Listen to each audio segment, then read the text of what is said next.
This is the Blood Red podcast from the Liverpool Echo. It's the Blood Red podcast, courtesy of the Liverpool Echo, as we preview Sunday's showdown at the Etihad. Team news, title talk and tensions, all to come, plus our reaction to Jurgen Klopp's press conference. I enjoy these kind of games. I enjoy the preparation for the games, but it doesn't make it easier. It's just a really tough task. Thiago is probably not ready to return. It would be strange if he would be happy to leave here because too much happened here in a good way.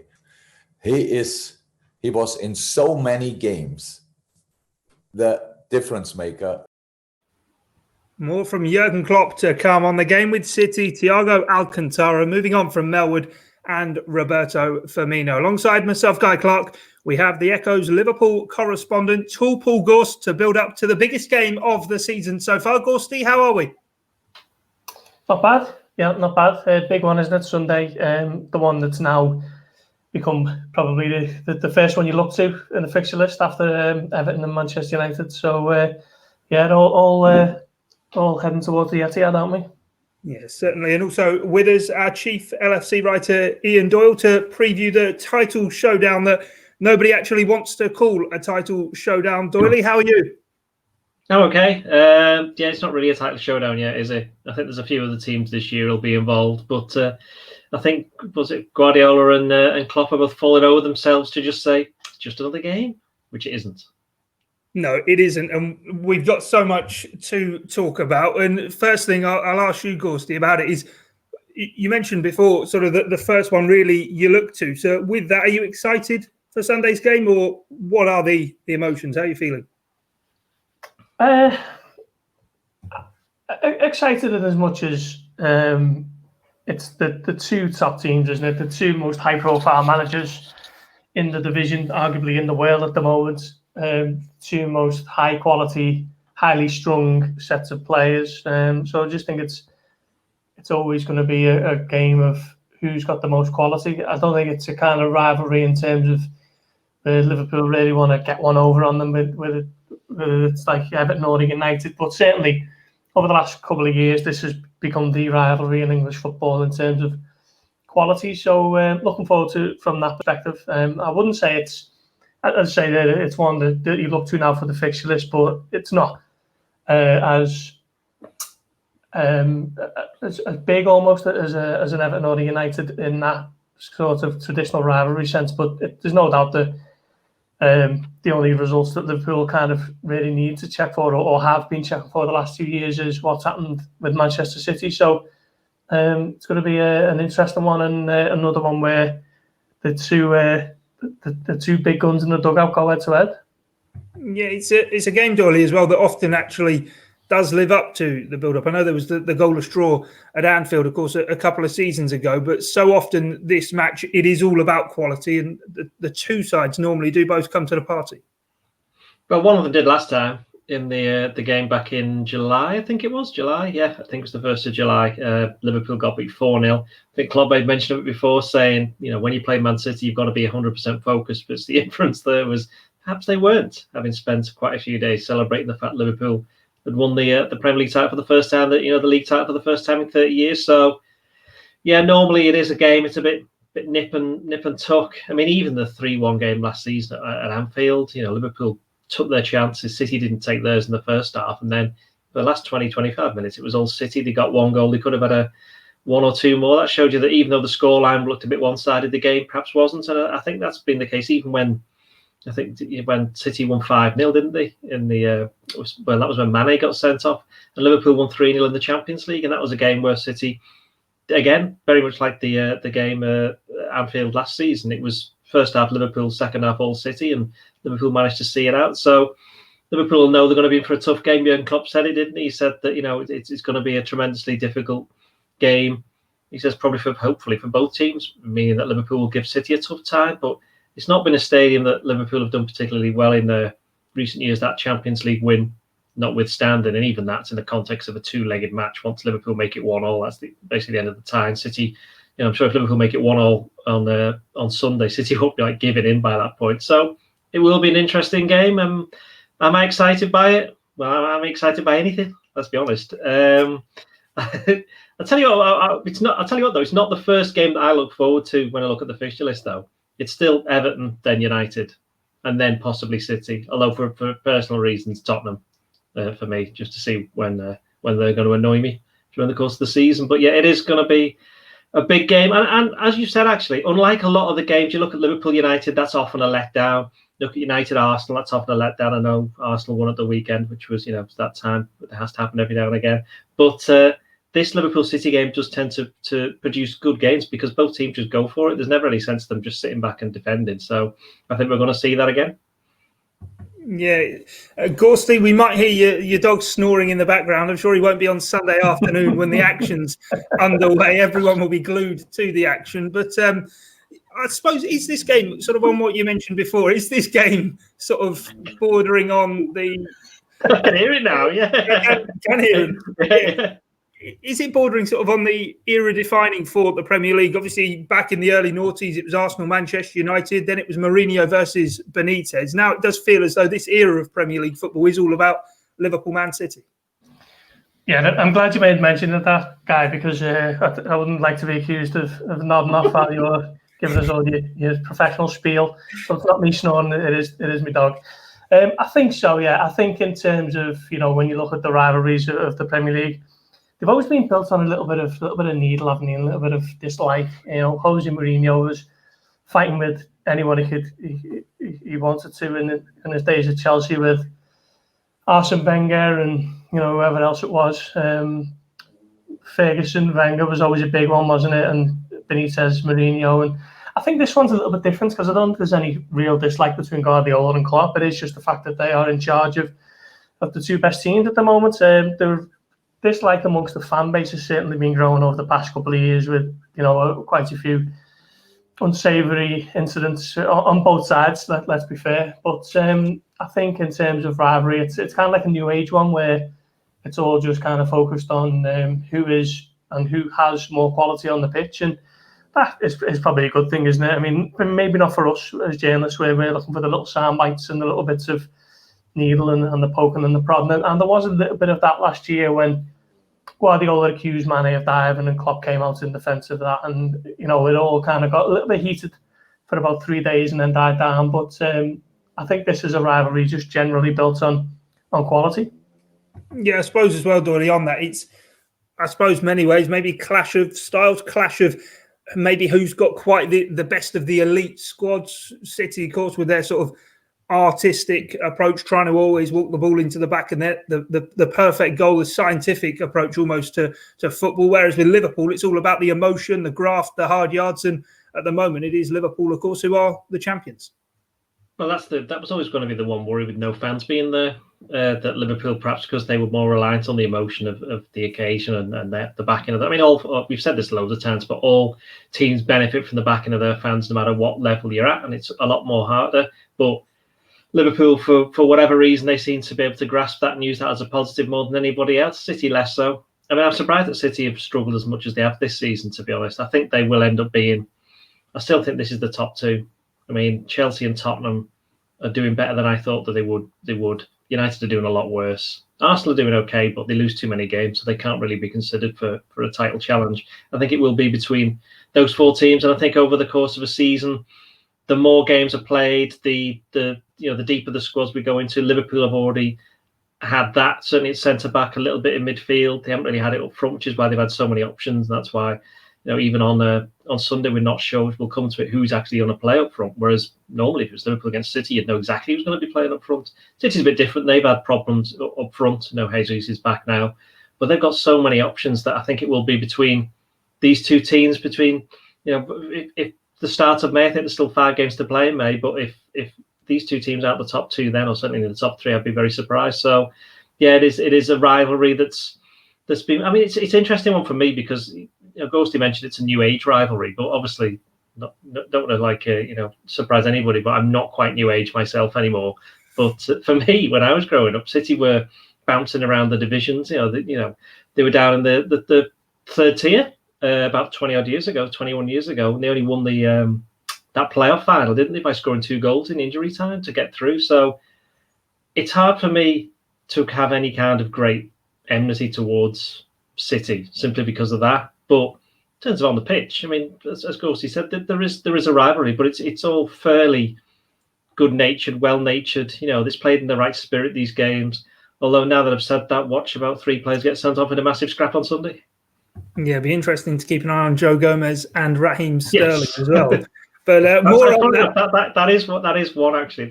That is one where, if you can touch on it now, that might be something that might determine the game, whether whoever wins that battle of wits. Because if you see that when Sterling's ever been back to Anfield, he hasn't done particularly well because the crowd have been on his back, and even when he's played at the Etihad, the away fans have been on his back, but they're not there now. So that will help him. And it's whether he can get into Joe Gomez's head a little bit like, well, not literally physically like he did on England duty, literally got into his head. Just, you know, mentally, whether he can get at him again. But I think Liverpool will be a much stronger defensive proposition than they were, regardless of who's playing, than they were at City back in July. Yeah, Ghosty, your thoughts on that, the Gomez Sterling stuff? Have we moved on from that last year, or do you think, obviously, with Sterling and his history with Liverpool, there might be something there? I think if it was at Anfield, we'd definitely kind of be referencing it a little bit more. But, you know, it's interesting because I actually thought Joe Gomez didn't quite really make a meal of that when he perhaps had cause to do so, because I remember speaking to him after I think it was the Everton game in the FA Cup in the mix zone, which was in the January, and he still had a nasty scar just below his right eye. And that was nearly, 2 months on from that incident. When you think that Gomez didn't really come out and say much about it, he's kind of just got on with it, and it was an incident that kind of got leaked to the national newspapers, wasn't it? Yeah, I mean, I think if it was at Anfield, you'd be hearing a little bit more about it, but it's at Etihad and there's no fans there anyway, so I don't really think it'll form too much of the build-up. But Sterling's always an interesting one. He hasn't had a great time at all when he's been back at Anfield, but he tends to do okay at the Etihad. I think he scored today in the 4-0 win in July. Yeah. Kind of had Gomez a little bit up the wall that day, but I mean, with kind of Aguero out at the moment, obviously goal scoring burden falls a little bit more on Sterling anyway, doesn't it? So he's going to be someone who's going to have to watch. Kevin De Bruyne, not a whole lot. You can try and stop him, but you know he seems to do as he pleases when he's on form. So Liverpool, at a time when they haven't been particularly great defensively, they're going to have to tighten up a little bit more. But I suppose if Joel Matip starts, then that'll be obviously a massive bonus for them, won't it? Yeah, let's touch on the team news. Jurgen Klopp was asked about Joel Matip before the game, said he has been back in training for a good week to 8 days or so now. But Thiago Alcantara has been the name on everyone's lips. Will he be fit for the game? Well, here's what Jurgen Klopp had to say on the former Bayern Munich man. Thiago is probably not ready to return. That's what I said in the beginning. Maybe it's people. I'm not sure. It was not 100% clear what I said because I didn't know. It's there was no surgery needed, but it was still an injury. So with these kind of injuries, it's always like you look day to day. So Thiago Alcantara is going to miss the game. Of course, I think one of the main things with it is the confusion as to what it is exactly that he's done. And Jurgen Klopp there saying it has to be assessed day to day, but no one actually knows what the injury he's carrying is. It's all very typical Liverpool under Klopp, isn't it? Very cloak and dagger, even with what you assume are minor injuries. I think Joel Matip last season was probably the biggest example of that. He come off injured against Manchester United and he didn't play for 3 months and no one really knew what the injury was.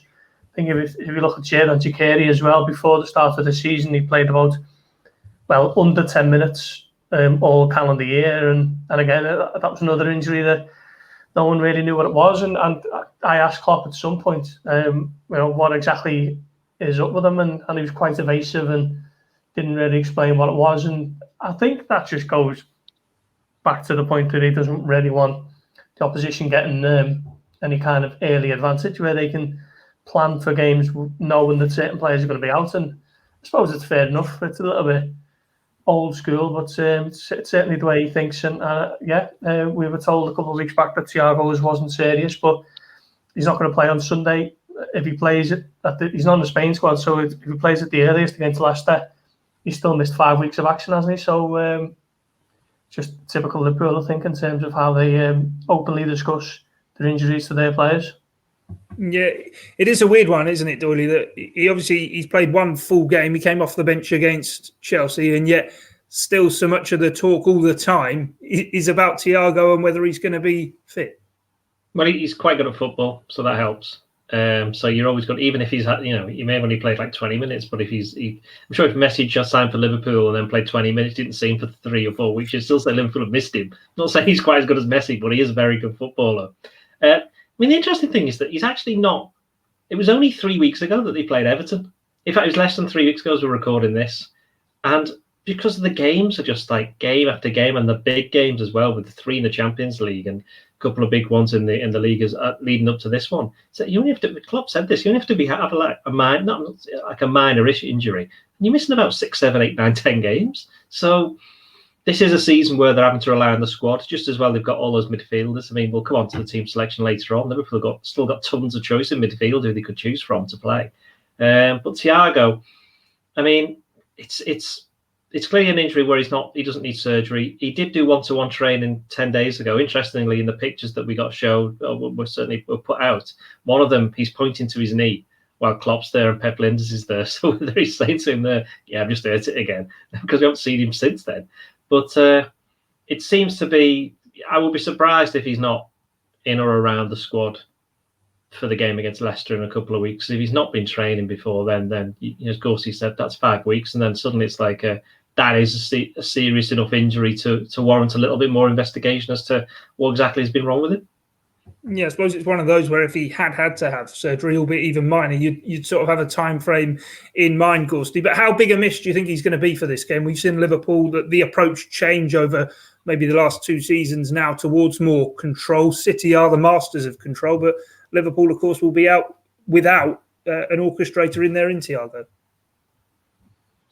Yeah, I mean, it's difficult to say kind of how much of a miss, because Liverpool haven't really had a chance to get him in the team to miss him in a way. I mean, he was obviously very good in the Merseyside derby, and he played that no pass, didn't he, to Mane when hairline was offside or whatever it was. But I think over the coming months, once he gets assimilated into the team and he becomes a regular, then you'll start to think he could be a miss if he's out for an extended period of time. I think at the moment he's had the positive test for COVID and he's had this injury, so it still feels like his career hasn't really gone up and running. He played the full game against Everton, he played the second half against Chelsea, so he's played what's that, 90 and 45, 135 minutes for Liverpool. When Liverpool have played how many games already this season? It's not a lot, is it? So I don't think they've had a chance to miss him. In terms of control and midfield, he obviously keeps it so well, so he would be a miss in that regard, particularly at the Etihad, where you do want to keep hold of it and make sure that giving it to the opposition who can hit you in a flash. So yeah, maybe after the international break he'll be ready to really take off for Liverpool finally. But at the moment it's kind of just like he hasn't really become a Liverpool player in a way. It's just the way it's worked out. Yeah, and I think Pep Guardiola has spoken publicly, obviously, that Virgil van Dijk's a miss for Liverpool, Doyle. But on Thiago, he's a player he cherry-picked before he went to Bayern Munich, saying, you need to sign this player. So I'm sure from the Man City point of view, he'll be delighted that Thiago won't be part of the Liverpool side. Well, he knows him better than almost any other manager, because I'm pretty sure he gave him his debut, didn't he, at Barcelona as well. So for him to take him and successfully take him to Bayern, where Thiago was just probably even better player than he was at Barcelona, so he'll be relieved that he's not playing, that's for sure, because he'll know what he can do. He's like Ghosty mentioned before about De Bruyne. He can do what he wants. Thiago's not exactly the same type of player in the sense that with his thrusting runs and playing that far up, able to just get past people, but he does it in terms of the passing ability. I think the pair of them are on a par, and I think Liverpool would have had that threat from a bit deeper as opposed to De Bruyne, who's a bit further up the field. So that's why Thiago was bought to bring. That's what he was meant to bring into this team, and I'm sure he will do when he actually gets fit. But at the moment, it's good news for Pep that he's not playing. Is it too easy, Gorsty, to say that midfield is the key battleground in this game, given how City like to keep the ball, and of course Jordan Henderson in there for Liverpool? Maybe. I mean, you suggest that is the case for most games, don't you? But I think Yeah, I mean, City are probably going to be reliant on Kevin De Bruyne having a great game, aren't they? I'm not sure whether Jesus is fit, but we know Aguero's out. Mahrez is an interesting one on the right. He doesn't start most games for City, or certainly hasn't over the course of his career, but he's got so much quality when he comes in. He's just a fantastic player to have in reserve. So I think he's going to be an interesting prospect for Andy Robertson down the left. But I think the big one for Liverpool is what they can do on the counter attack, and I think Jota with his running ability on and off the ball, and obviously just the general form that he's in, I think he probably has to get the nod ahead of Firmino, and Liverpool can really, give their all to a counter attacking game, because I think when Liverpool do those turnovers from back to front, they can hurt anyone, and I think if they can kind of get City up against that more often than not, then I think that's where Liverpool will have their joy on Sunday afternoon. Yeah, we'll really get stuck into that Jota Firmino debate shortly. But Doyle, going into the game, Man City already 5 points behind Liverpool. They sit in 10th. Of course, they have played a game fewer. But Liverpool, if they win, can go 8 points clear. So is all the pressure on Manchester City, or is there pressure on Liverpool, therefore, to stretch this lead over them? I don't think there's any extra pressure on either team. The other way of looking at it is if Liverpool lose, they could end up being fourth by the end of the weekend. I'd imagine Tottenham will beat West Brom. I don't know who Leicester are playing, but they'll probably win that one. So, there's every chance that Liverpool could be further down the table. I think if you see it, I mean, the fact that City are 10th, aren't they? But win the game in hand, I think, and win tomorrow, and suddenly they're above Liverpool. So that shows you how tight it is. We are so early into the season, and it's going to be a season, we've said this loads of times, where the teams at the top are going to lose a lot more than they have done in recent years. So you're going to have to... It's interesting. I think that the games in between the leading teams, and by that I actually mean not just the traditional top six. I'd probably count Leicester and Everton in there, and possibly Wolves. So you've almost got a half table. They're just competing between themselves. The teams that win the most of those games are the ones that's going to be highest up, and this is obviously one of those games. It's probably the biggest game of the season now in terms of the quality. We've just been talking about that. You could argue it goes in cycles, doesn't it? In terms of actual profile, Liverpool v Man United is the biggest game.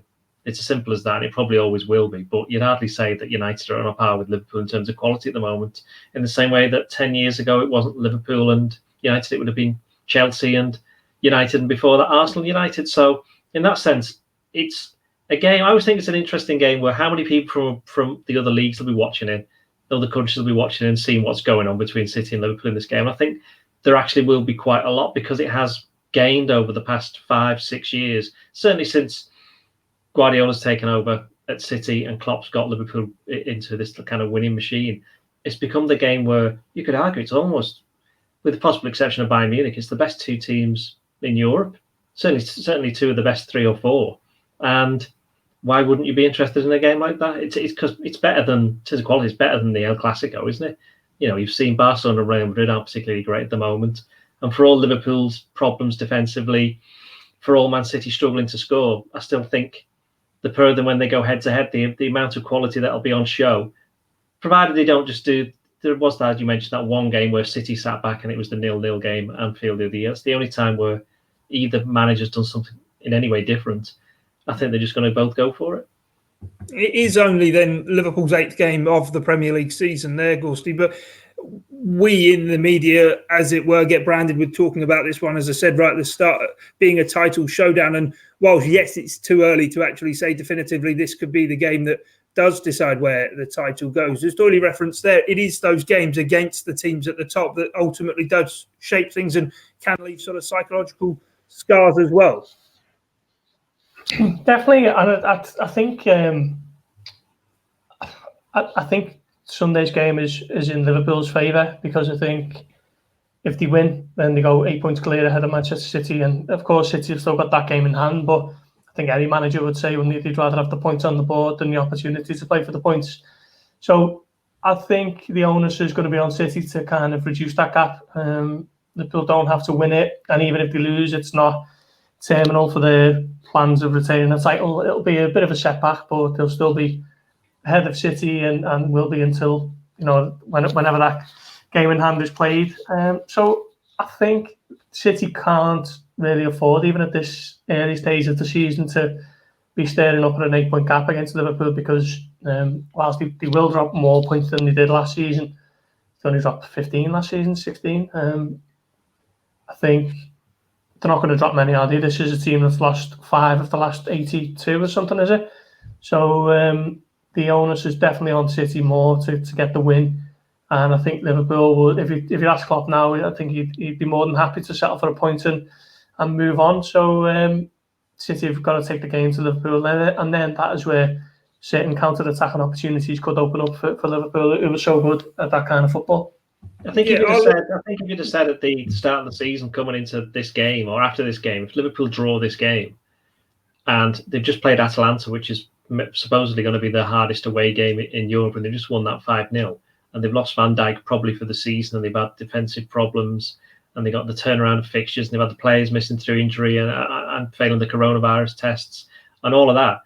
Even if they draw and they end up only being a point off the lead, if you'd have said that at the start of the season, that's going to happen, and you'll have played City, Chelsea and Everton away, and you'll only be 1 point off the top, and you'll have won all 3 games in the Champions League, I think Liverpool would have taken that here, straight away, basically. So I think a draw would be a decent result. And as Gorsty said, Gorsty's right in the sense that it's not a title decider and still a long way to go. If there's any onus on any team, it's probably on City to get a positive result for them, the win, but also possibly they need to put they might think they need to put a kind of statement out the way that Liverpool did on Tuesday night. Yeah, I was going to say, just the point I was going to make there, and I'll come to you, Gorsty, with it, is obviously since the injury Van Dijk suffered, the defeat at Aston Villa, Liverpool have turned things around and been on a brilliant run of form. We spoke last week how Jurgen Klopp was maybe a bit tetchy. Have we taken almost for granted Liverpool just churning out these wins? Because they seem, obviously, with the midweek game sort of being the jewel in the crown so far, that they've got back to that relentless machine of just churning out win after win. Sometimes the performances aren't great. Sometimes they are, like against Atalanta.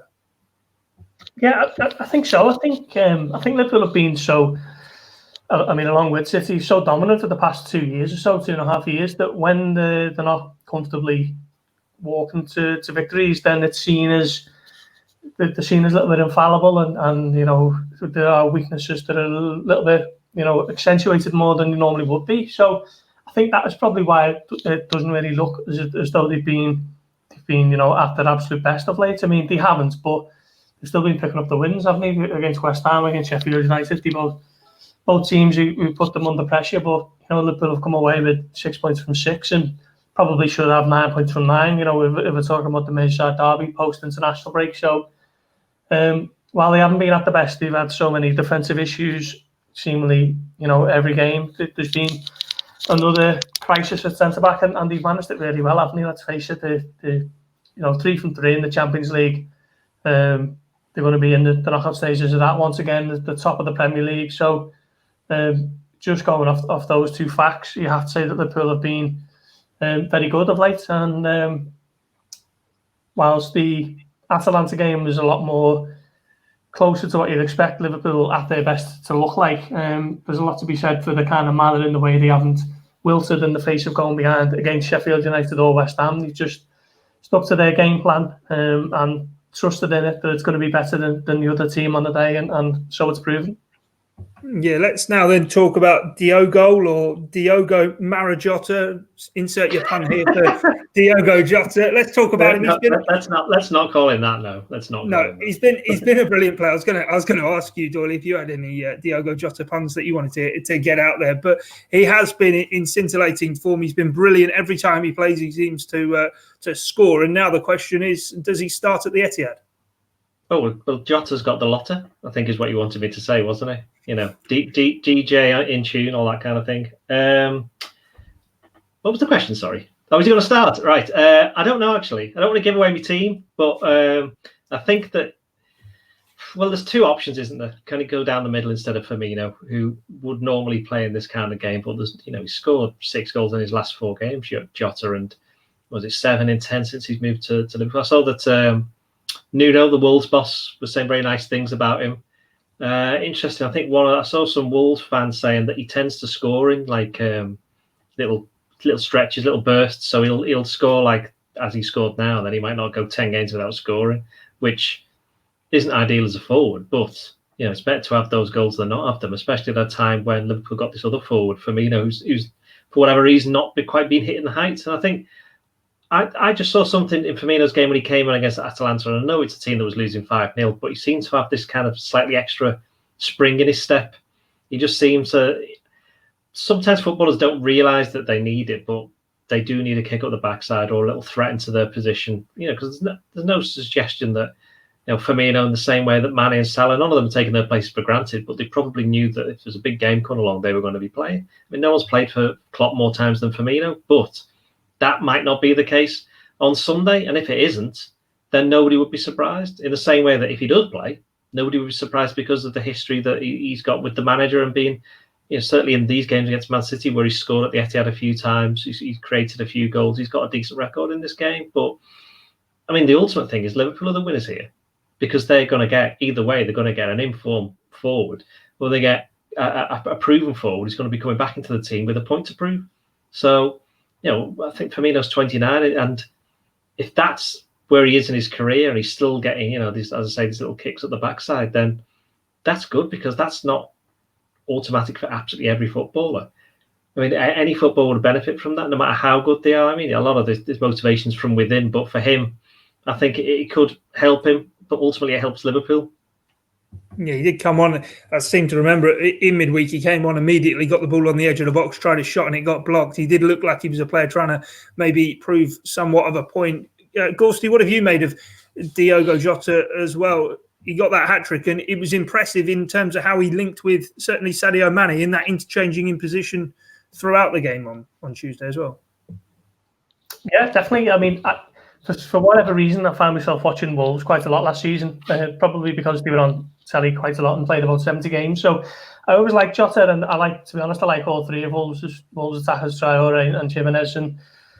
And one thing I always thought when he came in, I thought he's almost ideal in terms of he's high quality backup. He's not going to rock the boat, and that front three are going to remain as they are. But if there is someone to drop out, then Jota is good enough to come in and the quality isn't hampered too much. So I've been surprised by how well he's adapted already. I mean, 2 great feet, great runner, great presser of the ball.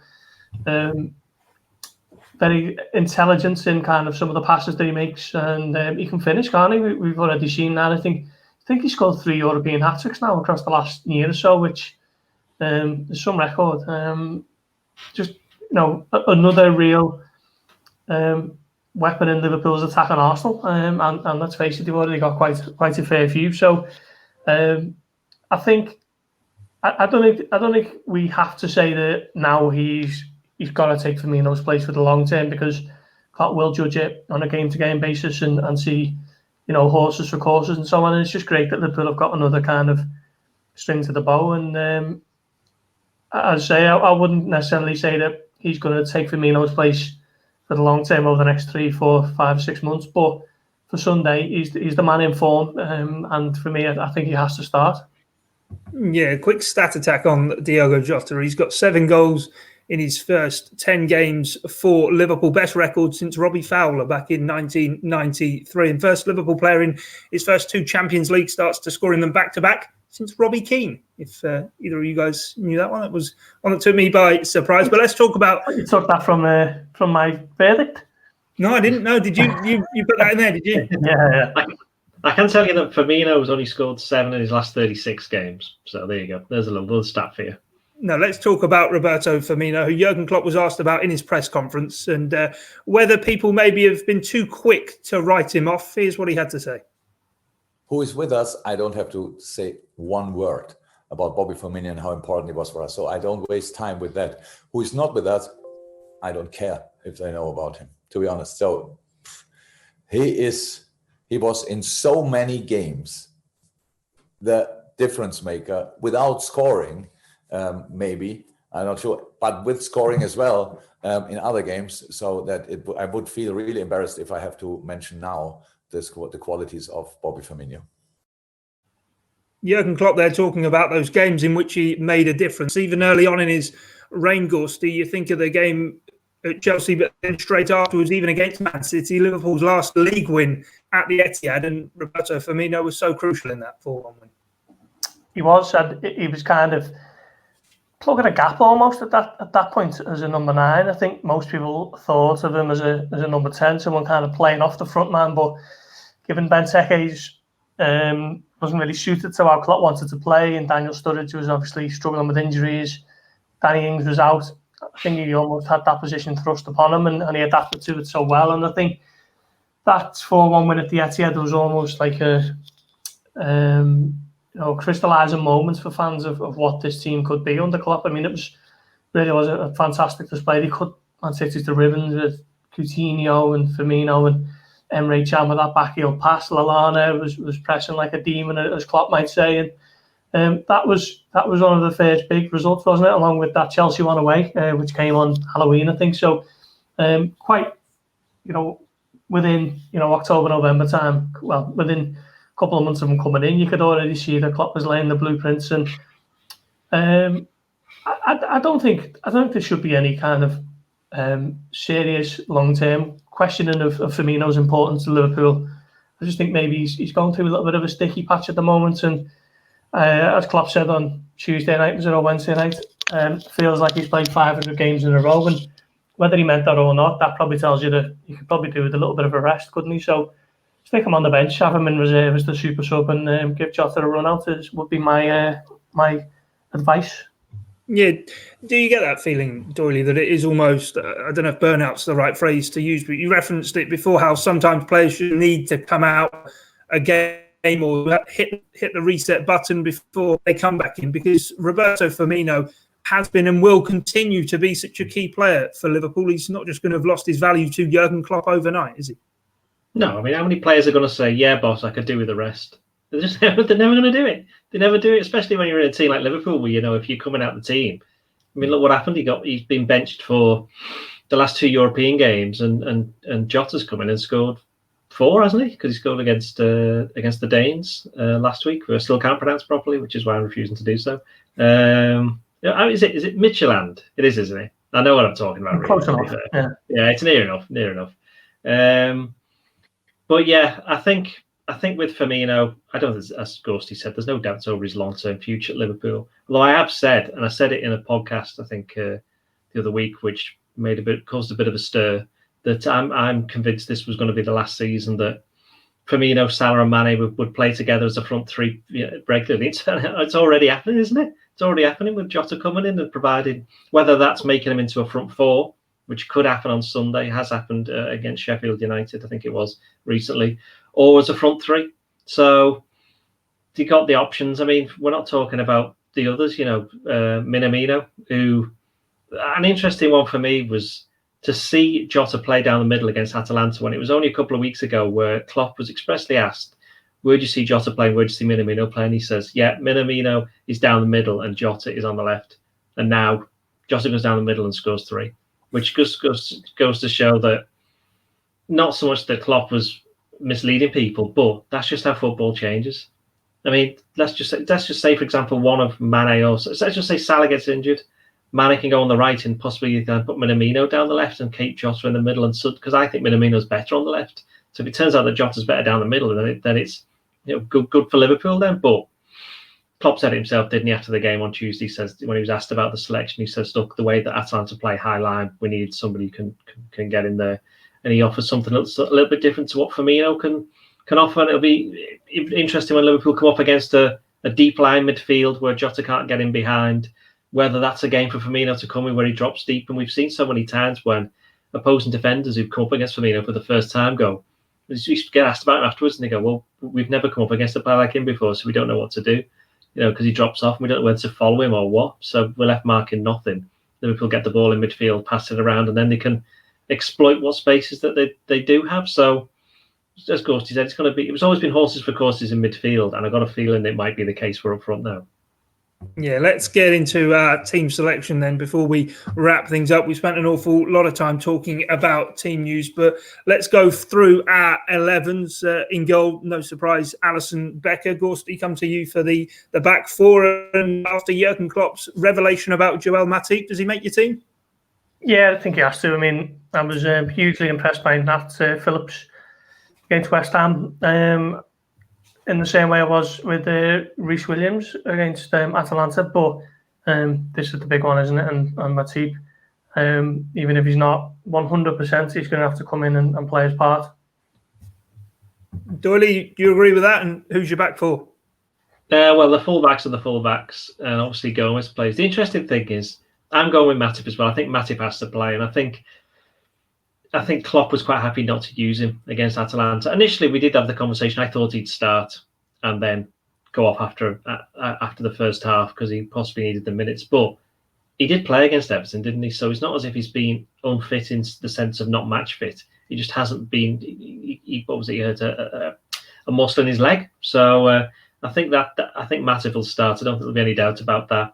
The interesting thing is with Gomez is that this will be the 7th game since the last international break. And he'll be starting, if it's Matip, with a 5th different centre-back partner, because he started with Van Dijk, went on to Firmino for 2 games. Then it was Nat Phillips against West Ham. Then it was Reece Williams in midweek, and now you've got Matip. So for Gomez, he's having to just like learn a different game every single time, which is probably makes it's weird, isn't it? When you see them in the summer and they go up on these tours and they have certain selections and they play this player next to this player, and you wonder why they're doing that. Suddenly, this is why, because you don't want to be learning how to play alongside somebody when you're playing against, in a Champions League game, or you're playing against Man City away from home in the Premier League. And it's that stat that keeps getting rolled out as well, that it will be Matip and Gomez together for the first time. When Matip's been around for 4 years, Gomez 5. It seems unbelievable that those two players have never started a game together. But Gorsty, come to you for your midfield. I mean, Jordan Henderson has got to be a must, hasn't he? I'm trying to think, is there anyone else fit to kind of make this one a bit of a dilemma? But obviously, no Oxlade-Chamberlain, no Thiago. Curtis Jones has done okay, but I might be a little bit wary of starting him at the Etihad. So I'm going to go Henderson, Wijnaldum, and then obviously with no Fabinho, tried and trusted James Milner. No Naby Keita then, because he was back, wasn't he, in the squad in midweek? Yeah, he's another one I might be slightly concerned with starting him in the Etihad, and he hasn't played a lot of football. So I'm going to err on the side of caution with this one, I think. Doyle, what midfield are you going for? I think Henderson and Wijnaldum, obviously, because they have to. And both of them got subbed, didn't they, in midweek? So that was obviously to protect them a little bit. Although there was still 5 days in between the 2 games. Curtis Jones is interesting. I kind of think he might play, given the fact that Klopp's starting the last couple of games. He's got a little. I thought he was actually really good against Atalanta when you consider what the stage was. This is the kind of game where he might revel in the extra responsibility. I would imagine that Henderson and Wijnaldum in particular, those two in particular, will probably sit a little bit deeper and protect the defence a little bit. That might give Jones a little bit of extra room to go on. I mean, could they play the 4 of them in terms of Jota, Firmino, Salah and Mane? I don't think so. I also don't think Jones will play. I was going to say Milner, but I've changed my mind. I'm going to say Keita.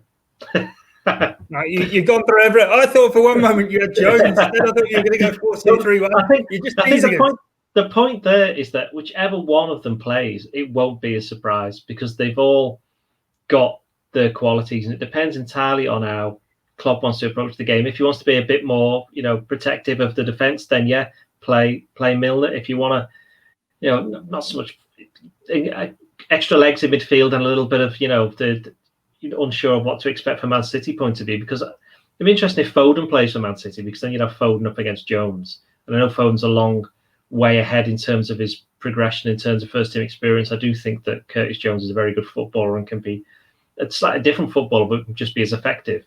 And then you've got Keita, who, you forget, he started the first 4 games this season, didn't he? And then he got his injury, so he was the man in possession. So from that point of view, it shouldn't be surprised to see if Keita starts, because again, I think he looked quite lively when he came on in midweek. Yeah, I suppose Jurgen Klopp maybe trying to go for what would be his strongest team on paper, even from the start of the season. Doyle, come back to you then for your forward three. Who are you going for? Well, Salah and Mane.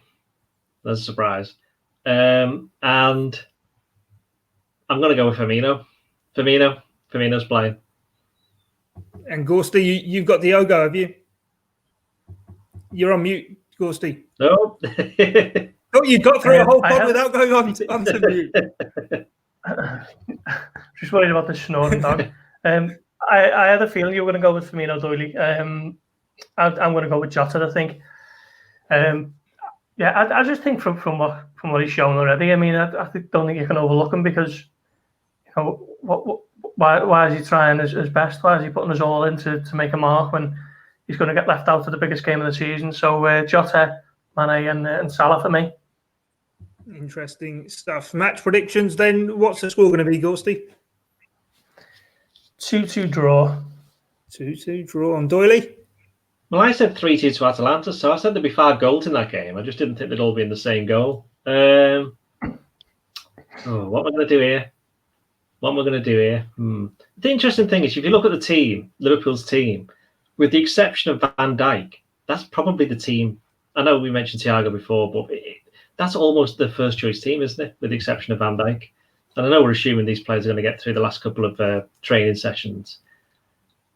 I don't know. I'm going to be really poor and say 2-2 as well.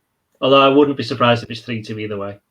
So I've got win, lose, or a draw. Win, lose, or a draw. Earlier in the pod, you did say you reckon it would be a draw. Liverpool would take a draw, but we got 2 draw predictions then. I'd love it to be 1-0 and James Milner, just the simplicity of a former Man City player going back and getting the only goal. That would be brilliant. But anyway, we'll have plenty of reaction. Oh, yeah, no, go ahead. I was going to say, as long as he doesn't score in the last minute, if he scores in the first minute, we'll be happy with that. Yeah, no rewrites late on for you lads. No, certainly. Anyway, we'll have plenty of reaction to the game on Sunday. Make sure you join us for the debrief. Catch all of the reaction over on the Liverpool Echo website. Jurgen Klopp's press conference will be on the Blood Red YouTube channel. And, of course, plenty of fallout on Monday's Blood Red podcast. But from myself, Guy Clarke, Paul Gorst and Ian Doyle, thanks for your time and your company. It's bye for now.